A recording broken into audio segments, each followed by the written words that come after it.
সোমা, মানে ম্যাডাম আপনি? ম্যাডাম, আপনি জেনিথ গ্লোবাল টেকের সিও? হ্যাঁ, আমি সোমা, আর আমি জেনিথ গ্লোবাল টেকের সিও। বসুন।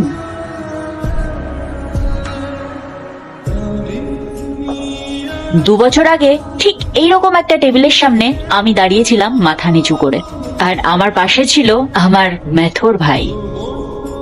তখন আপনারা আমাকে জিজ্ঞেস করেননি আমি কি জানি, জিজ্ঞেস করেছিলেন আমি কোথা থেকে এসেছি।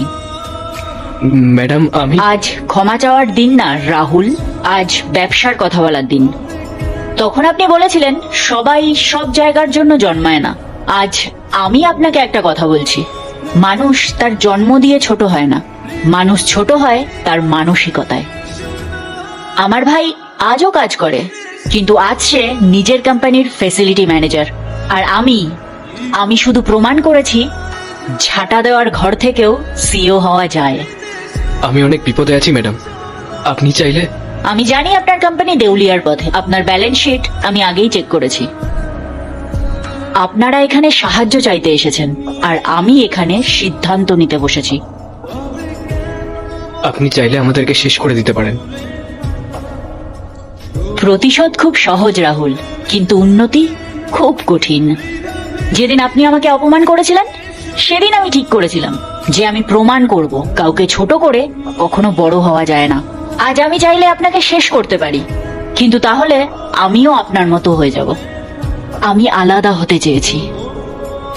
এরপর কি হলো সেইটা দেখার আগে এই দুইটা ছবির ভিতর থেকে যে কোনো একটা ছবিকে ভালোবাসে থাকলে ভিডিওতে লাইক করে চ্যানেলটি সাবস্ক্রাইব করে দাও। আর যদি না করো তাহলে আমি বুঝবো তোমরা ছবি দুইটাকে ভালোবাসো না। আর কমেন্টে লিখে যাও আমি। জেনিথ গ্লোবাল টেক আপনার কোম্পানিকে অ্যাকোয়ার করবে, কিন্তু কিছু শর্ত আছে। আপনার সব কর্মচারী তাদের পদে থাকবে, কোনো ছাঁটাই হবে না। আর আপনি আমাদের অধীনে সিনিয়র কনসালটেন্ট হিসেবে কাজ করবেন। আপনি আমাদের বাঁচাচ্ছেন? আমি আপনাদের বাঁচাচ্ছি না, আমি আমার নীতি বাঁচাচ্ছি। 2 বছর আগে আপনি বলেছিলেন যে স্ট্যাটাস লাগে, আজ আমি বলছি স্ট্যাটাস কিনে নেওয়া যায়, কিন্তু সম্মান অর্জন করতে হয়। আমাকে আপনারা বের করে দিয়েছিলেন, আর আমি দরজা খুলে দিলাম, এটাই পার্থক্য।